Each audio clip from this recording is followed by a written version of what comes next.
Handcuff পরানো নিয়ে police সদস্যদের সঙ্গে বাগবিতণ্ডায় জড়িয়ে আওয়ামী লীগের প্রেসিডিয়াম সদস্য সাবেক মন্ত্রী শাহজাহান খান এবং হাসানুল হক ইনু এভাবেই বলতে থাকেন।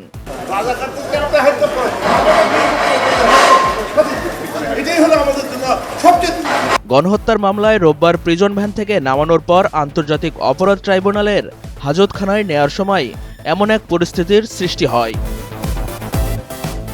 বিচার কাজ শুরুর আগে ট্রাইব্যুনালে হাজির হওয়ার সময় শাহজাহান খান তার হাতে হ্যান্ডকাপ দেখিয়ে বিচারকদের দৃষ্টি আকর্ষণ করেন।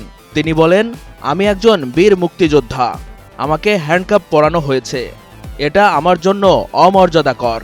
তার আইনজীবীও এই বিষয়টি আদালতের কাছে তুলে ধরেন। এ সময় ট্রাইব্যুনালের বিচারক কি হয়েছে তা জানতে পুলিশ সদস্যদের ডেকে পাঠান।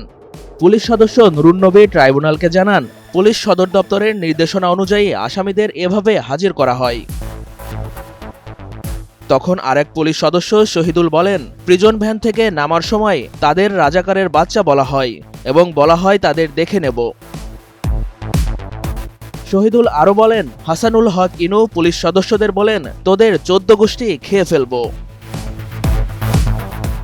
তবে কাঠগড়ায় থাকা হাসানুল হক ইনু, রাশেদ খান মেনন, শাহজাহান খান, কামরুল ইসলাম বলেন, না না, তারা এসব কিছুই বলেনি, সব মিথ্যে কথা। এর জবাবে ট্রাইব্যুনাল বলেছেন, যদি কোনো আসামি উচ্ছৃঙ্খল আচরণ করে তবে আইন অনুযায়ী ব্যবস্থা নেবে পুলিশ, আর পুলিশও যাতে বাড়াবাড়ি না করে সেদিকে খেয়াল রাখতে হবে।